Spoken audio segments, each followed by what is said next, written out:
PCS आपसे पूछता नहीं है। मान लीजिए GS 1 2 इंग्लिश में लिखे, GS 3 4 आपका हिंदी में कर रहा है, कर लीजिए। एग्जामिनर जब कॉपी देखेगा, अगर आप उसको हाईलाइट करके उसकी हेल्प कर रहे हैं तो उसको तो अच्छा लगेगा ना। V7 का ब्लैक यूज कीजिए हेडिंग के लिए, लिखने के लिए V5 मैं यूज करता था, मेरी उंगलियां पतली हैं। क्वेश्चन छोड़ना नहीं है, फिर रिपीट कर रहा हूँ, क्वेश्चन छोड़ना नहीं है, पूरा करना है। कॉपी थोड़ा भरी भरी भरी लगे, थोड़ा साफ सुथरा हो, क्योंकि बहुत अच्छा भी लिखेंगे आप ना 8 नंबर में से तो आपको 6 ही देगा, 8 देगा नहीं।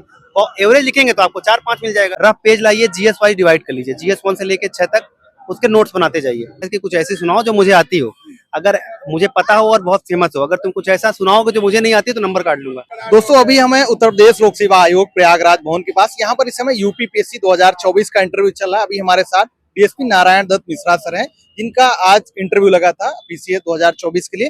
अभी सर इंटरव्यू देके आ रहे हैं, चलिए इनसे जानते हैं कि इंटरव्यू में इनसे क्या सवाल पूछे गए, साथ में इनकी रणनीति कैसी रही। खासकर आप लोग मेंस के लिए जानना चाहते हैं क्या चीजें करें, कैसे करें, तो उसके बारे में थोड़ा जानने वाले, बस आप लोग वीडियो में एंड तक बने रहिएगा।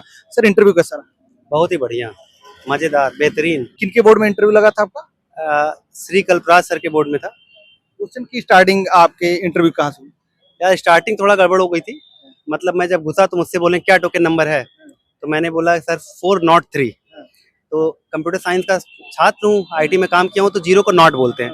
तो बोले यार नॉट क्या होता है यार, या तो जीरो बोलो या तो, मैंने 403 बोला था, सॉरी 403।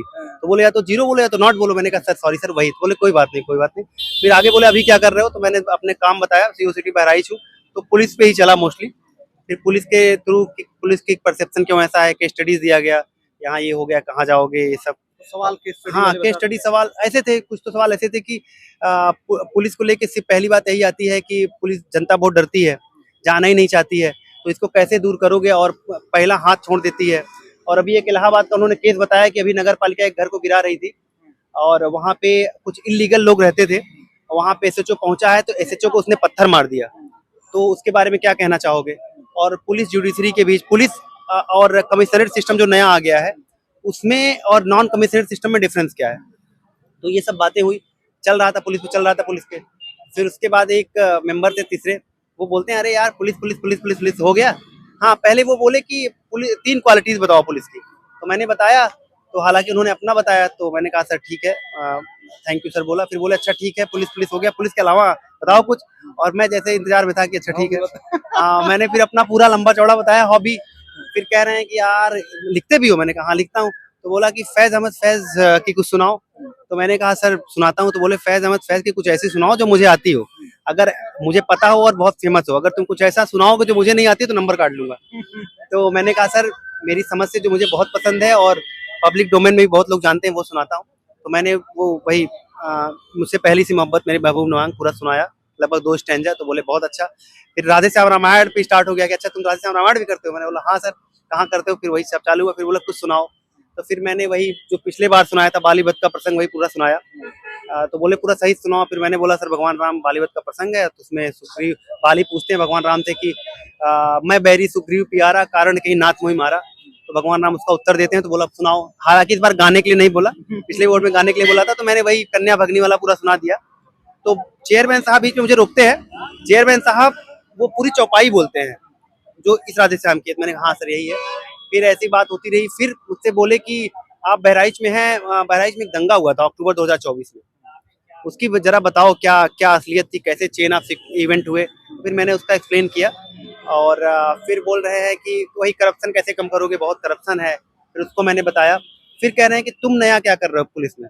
फिर मैंने जो मैं कर रहा हूँ एक्चुअली, जो मैं कर रहा हूँ, जो मैं लोगों तक पहुंचना चाहता हूँ वो मैंने बताया। सीयूजी की बात बताई कि मैं अटेंड करता हूँ, जन सुनवाई की बात बताई, मिशन शक्ति यक्ष ऐप की बात बताई, बहु बेटी सम्मेलन जो हम लोग करते हैं, गाँव गाँव में चौपाल लगाते हैं।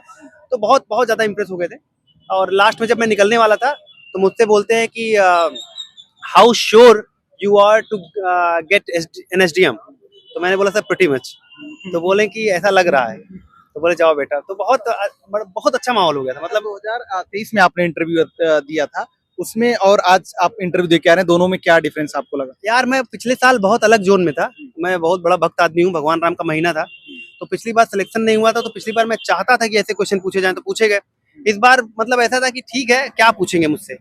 और लेकिन इस बार का एक्सपीरियंस मतलब बिल्कुल अलग हो गया।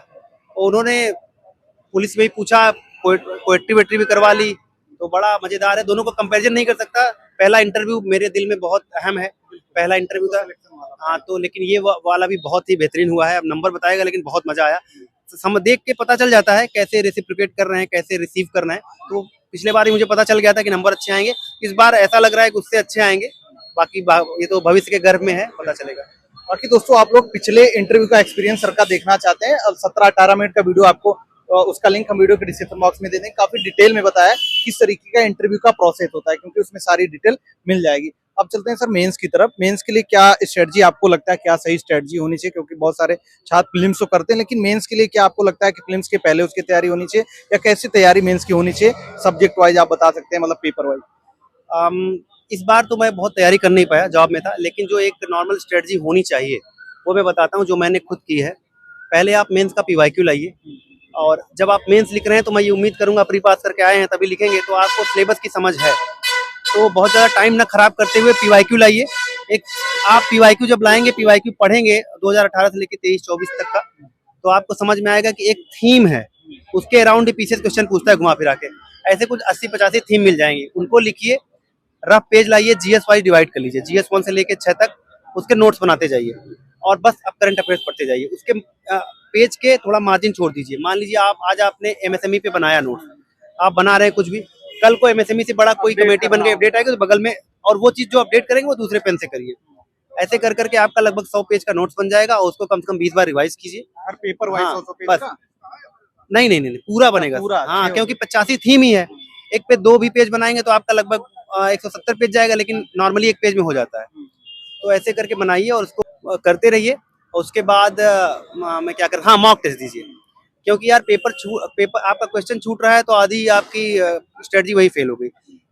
ये रही तैयारी की बात। बाकी एक चीज बताता हूँ, मेंस जब देने जाएं, जो लोग देंगे, जो 29 से है मेंस, बहुत इंपॉर्टेंट चीज बता रहा हूँ, इसको मिस करेंगे तो बहुत लोग सेलेक्ट तब भी होंगे, लेकिन कम हो जाएगा चांस। आपको क्या करना है, आपको पेपर पूरा करना है, आपको थोड़ा साफ सुथरा लिखना है, और आपको कॉपी भरने पे थोड़ा फोकस करना है। ये 3-4 चीजें कर देंगे, बहुत ब्लंडर नहीं करेंगे तो मेंस हो जाएगा। सीटें अच्छी हैं, सबको बहुत शुभकामनाएं जो भी मेंस दे रहे हैं, और बढ़िया से कीजिए। 5-6 चीजें ध्यान में रखें, हो जाएगा। क्वेश्चन ये रहता है कि मान लीजिए क्वेश्चन हमारे 2-3 छूट रहे हैं, तो क्या और जो क्वेश्चन हमने बहुत डिटेल में लिखे हैं उनको कंप्रोमाइज करके उनको फुलफिल करना चाहिए, मतलब पूरा 20 करना चाहिए किसी भी तरीके से, हर हाल में हमें? हाँ, मैं तो यही थॉट का हूँ, छोड़ना नहीं है। आप, मैं कह रहा हूँ, बहुत खराब लिखेंगे, इससे ज्यादा क्या करेंगे? 0.5 देगा। मेरे दोस्तों का 1 नंबर से सिलेक्शन रुका है। मैं ये कह रहा हूँ कि बहुत अच्छा भी लिखेंगे आप ना, 8 नंबर में से तो आपको 6 ही देगा, 8 देगा नहीं। और एवरेज लिखेंगे तो आपको 4-5 मिल जाएगा। और लेकिन आप जो छोड़ रहे हैं 8 नंबर वाला, वो उसमें 8 में तो 0 छोड़ रहे हैं ना आप। क्वेश्चन छोड़ना नहीं है, फिर रिपीट कर रहा हूँ, क्वेश्चन छोड़ना नहीं है, पूरा करना है। कॉपी थोड़ा भरी भरी लगे, थोड़ा साफ सुथरा हो। थोड़ा ट्राई कीजिए कि थोड़ा डायग्राम, फ्लो चार्ट वगैरह बनाइए, केस स्टडी कोड कीजिए, साफ सुथरी लगे। मेरी स्पीड थोड़ा अच्छी थी तो मैं ब्लैक एंड ब्लू दोनों पेन से कर लेता था पूरा पेपर। कभी कभी लोग नहीं कर पाते तो कोई दिक्कत नहीं, लेकिन बॉक्स वगैरह बनाइए, थोड़ा प्रेजेंटेबल लगे कॉपी।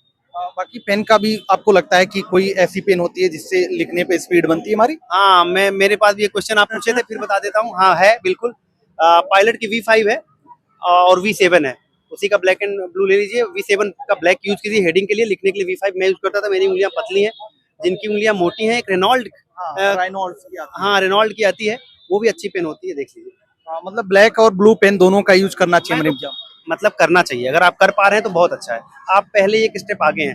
मैं ये कह रहा हूँ कि एग्जामिनर जब कॉपी देखेगा, अगर आप उसको हाईलाइट करके उसकी हेल्प कर रहे हैं तो उसको तो अच्छा लगेगा ना। हाँ, तो आपने बॉक्स बनाया है, वही ब्लू से किया, थोड़ा डिफरेंस तो पड़ता है, मेरा मानना ये है, तो करना चाहिए। इससे के लिए कुछ आप बता सकते हैं क्या और इंक्लूड कर सकते हैं जिससे अच्छा नंबर हमें मिलने के चांसेस बढ़ जाए? इससे मेरे पिछली बार भी अच्छा हुआ था, इस बार भी अच्छा हुआ है, उम्मीद करता हूँ बढ़िया नंबर होंगे। 100 नंबर इंग्लिश मीडियम में था, बहुत बढ़िया था, आता नहीं है। तो ऐसे मैं सिर्फ ये कहूंगा कि जो ट्रेडिशनली तरीके से ऐसे लिखते हैं उसको छोड़ के कुछ अपना इनपुट दीजिए, इनोवेटिव रहिए। मैं तो एकदम इनोवेशन एकदम अलग तरीके से स्टार्ट करता था, ऐसे कुछ अच्छी या कोई न्यूज से स्टार्ट करता था। तो वही कहूंगा, थोड़ा प्रैक्टिस कीजिए, थोड़ा डिफरेंट वाक्यों से अलग लिखिए, क्रूड वे, ट्रेडिशनल वे में मत लिखिए। अच्छा, मतलब आपका एसए का मीडियम मतलब क्या है, इंग्लिश में लिखा था हिंदी में? पूरा मेंस का मीडियम इंग्लिश है, और हिंदी का पेपर हिंदी में ही लिखना है, वो तो बात है सही। वाला इंग्लिश चांसेस रहता है कि आप लिख लें दोनों में, मतलब हिंदी या इंग्लिश कोई भी लिख? आप कोई सा भी पेपर जिस मीडियम में स्टार्ट करेंगे वही इनको मीडियम हो जाएगा। पीसीएस आपसे पूछता नहीं है। मान लीजिए GS 1 2 इंग्लिश में लिखे, GS 3 4 आपका हिंदी में कर रहा है, कर लीजिए। 3 GS इंग्लिश में लिखे, 1 हिंदी में कर लीजिए। मतलब जो पेपर आप स्टार्ट करें जिससे हाँ, ऐसा ना हो कि उस पेपर में 10 क्वेश्चन हिंदी इंग्लिश में कर दें, ऐसा मिक्स नहीं चलेगा। जो पेपर जिस लैंग्वेज में स्टार्ट करे उसका 20 क्वेश्चन उसी में दीजिए बस। ठीक है सर, बहुत बहुत धन्यवाद। और पहली बात तो ये पांडे जी के चैनल को सब्सक्राइब करो, लाइक करो, मेरे बहुत पुराने मित्र हैं। धन्यवाद, अच्छा ध्यान दो। धन्यवाद।